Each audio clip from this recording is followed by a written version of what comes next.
In that opening, we get to create the life there. This is how human beings are special in God's eyes. We're co-creative in that moment. In that moment between an ending and a moment, and it's happening now. Oh, and it just happened. Oh, it's going to happen right now. It's happening all over the place. But each of us are creating something in there. By listening, by moving, by touching, by speaking, by caring, by not caring. And so, in that openness, the church, and I think our tradition, and not just our tradition, but many of our traditions today are in deep trouble because they're not keeping themselves within the 21st century, a world of quantum physics, of quirkiness and quarkiness, a place where things are moving in ways that we never could have imagined, where chaos itself seems to have its own hidden pattern that we're trying to identify. And so how do we keep up? And that's part of what the Day of Questions came out of, is just responding to how things sit and feel today. So, here we go. Does hell exist?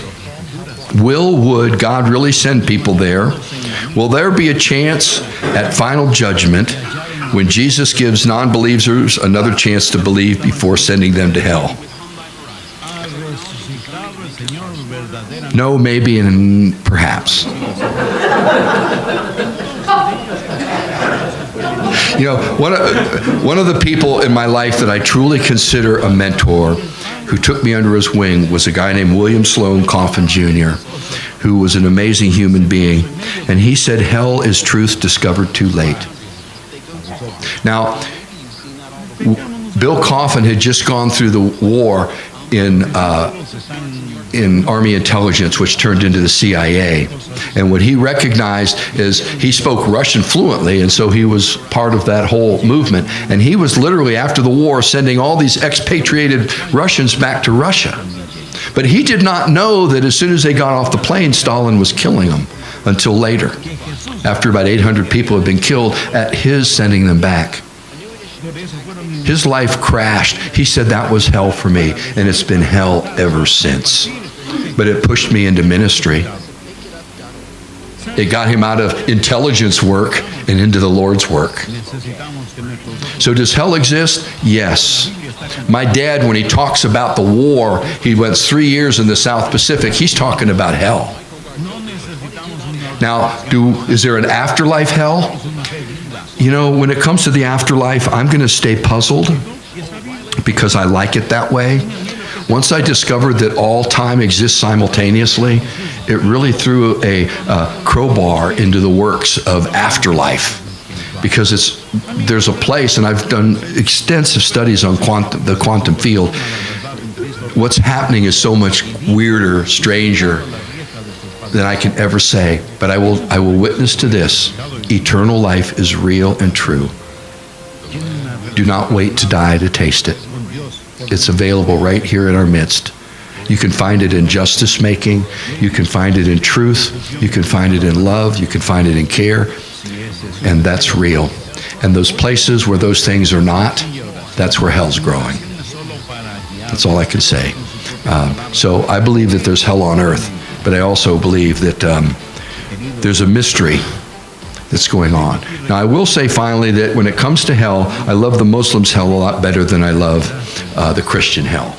In the Muslims' hell, you're still able to change your mind. And it's not about belief. It's about not being separate from God. Because people in hell are those who have separated themselves from God, usually with their own knowledge. We know it as dogma. Jesus said it very clearly. Certainty itself is the unpardonable sin.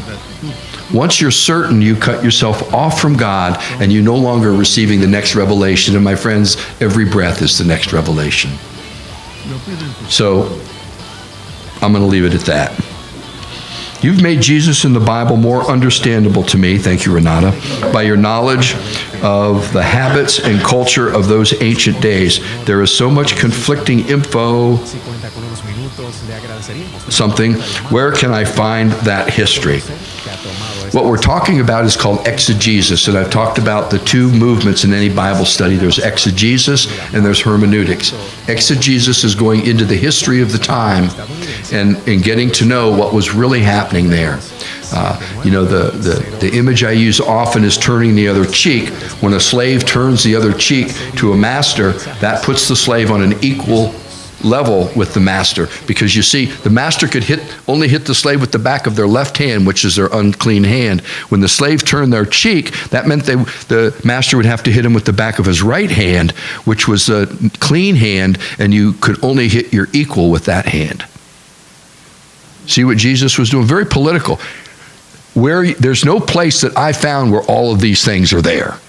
They're everywhere. But I will say that we have a really cool tool. You can look up exegesis, Google it on any Bible verse, and it'll go into it. Marcus Borg is great. Anything Marcus Borg wrote, read it. Do I agree with him all the way? No. As I was sharing with John and Francis earlier, I don't agree with myself from morning to night, because God's usually had something to do with me, and I'm going, well, got that one wrong. What did Martin Luther say? Be bold. Go and make bold new sins. So that's on that. Good luck, Renata. It's all of our journey. Truth is its own puzzle. If you say there is a new paradigm coming, what might that look like? How could Christianity turn into blaming the oppressed and lifting up the powerful? Am I saying that right, hon? Okay. How can we turn that around? I think there is a new paradigm coming. The paradigm is based, I think it's going to come from science. I really believe that the Third Testament is this testament of truth. And we're now trying to sort out what is true and what is not. And that's where the new paradigm is going to come from. Where the myth, the symbol system, the narratives, and the stories that sustain us. I had a conversation with someone yesterday, a colleague, and she said, well, Red Hawk, we can't know how everything works. And I looked around the room and I realized, well, I know how everything works in here. And if I don't know how something works, I usually Google it. I mean, the first time I passed one of those windmills on the way to Seattle, I was Googling the gearbox. I want to know how they were translating that. Was it a worm gear? What was going on up there? And then I'm talking into a microphone. Where's that energy coming from? From the wind? I mean, what's the gearbox look like? Come on, doesn't that bother anybody? Microwave towers, these are radio transmitters. How is it we don't know they're radio transmitters and all these cell towers are transceiver towers? And that on about a half of them, there's a big old disc on the side called a microwave transmitter. And that's what does long distance stuff. Literally, it's line of sight across the country. I just ask questions. But you know what we came to the conclusion is? We don't have to know everything. We just have to have a narrative that helps us understand how everything works. And that's the next myth. That story. What are the stories? I think they're starting to come. Star Wars, Avatar. The backstory of Avatar, if you just think about it, it's huge. It's huge. It's basically we toasted our planet, so we're going to exploit and rip other people off. You see, there are new stories coming, and that's where the new paradigm, where we're going to do. It's the story of the human family, not the story of America or Christianity or Hinduism or the Middle East or this. It's the human family's story, and we're all part of it. So, how could Christianity turn into blaming and oppressed and lifting up the powerful? It's the same thing that happens every generation. If you study the history of religion, and I think it was Huston Smith in his last book he wrote, that he said this, he explained this so well. Somebody sees a Jesus, a Muhammad, a Buddha, a Krishna, whoever Krishna really was. Somebody sees, and they begin to teach. And the teaching is powerful, and the people are just attracted to it. But the power people are sitting back going, there's some power in that teaching. And so what happens? Within anywhere from a generation to 300 years, it was a generation in Islam, it was about 300 years in the Christian church. The power is literally taken away from the soul of the human being and put into an institution for the sake of power. That's the predilection of human beings. That's what we're stuck in, okay? And it's been called sin. I don't like the word sin. I call it an algorithm that is not the right one. Sin is just, it's not this. So let's beat ourselves up for not this, or do we go, okay, not this, how about this?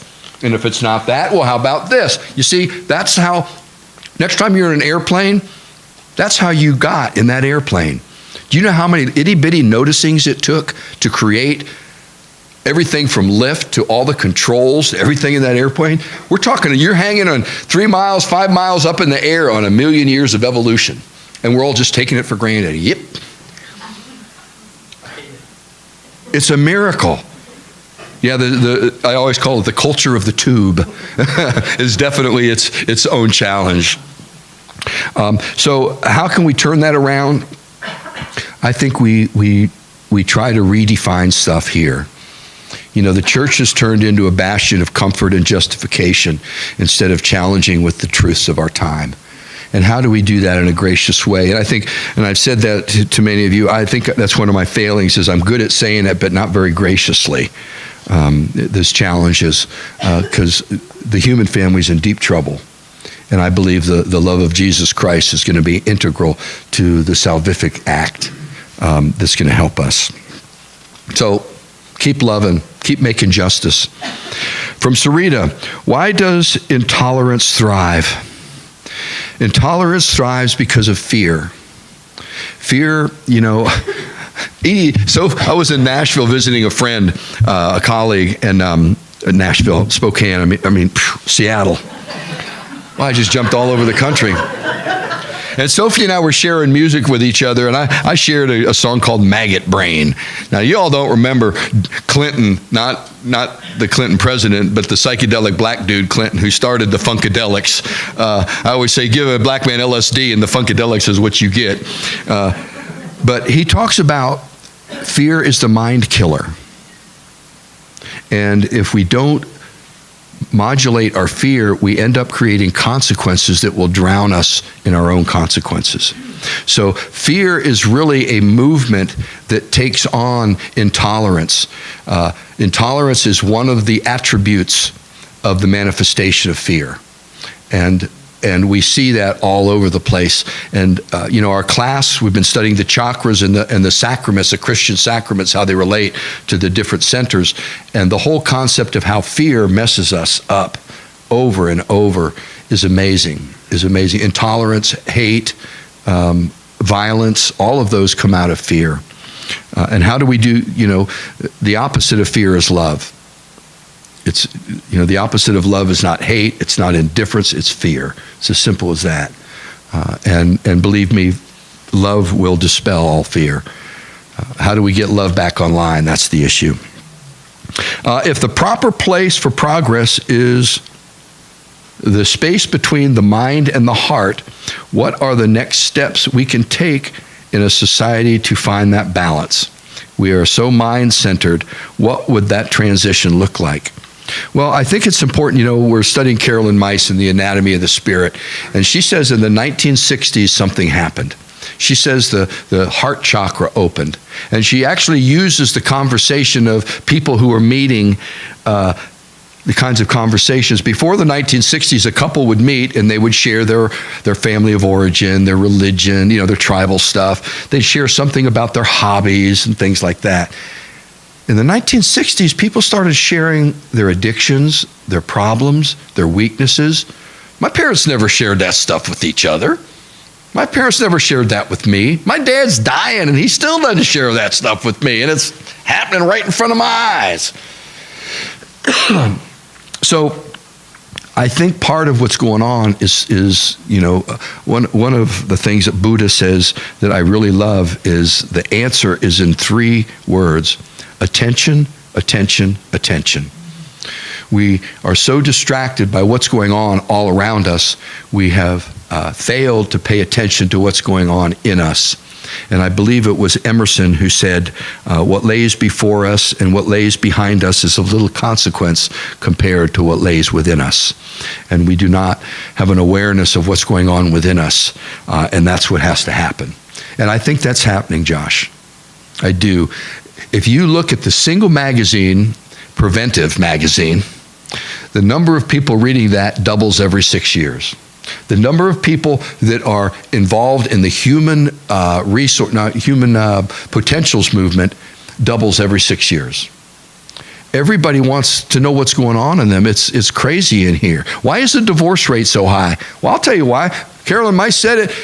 Women became empowered in the 60s. They not only became empowered, but men opened their hearts. So it takes a new kind of man to live with a strong woman. And there ain't a lot of them around. So there you go. All right, moving on. I'm trying to flash through here. Mary Ann's not here, but I made her write down a question. What is the best way to open ourselves to examining strongly held beliefs that may not be true, but we are unaware that things could be other than they are? Can you read that again? Yeah. What is the best way to open ourselves to examining strongly held beliefs that may not be true? In other words, patterns of your life that are based on BS. But we are unaware that things could be other than they are, but we're not aware yet. All I can say is this nails why community is important. I would have both my feet still down my throat if it wasn't for this community.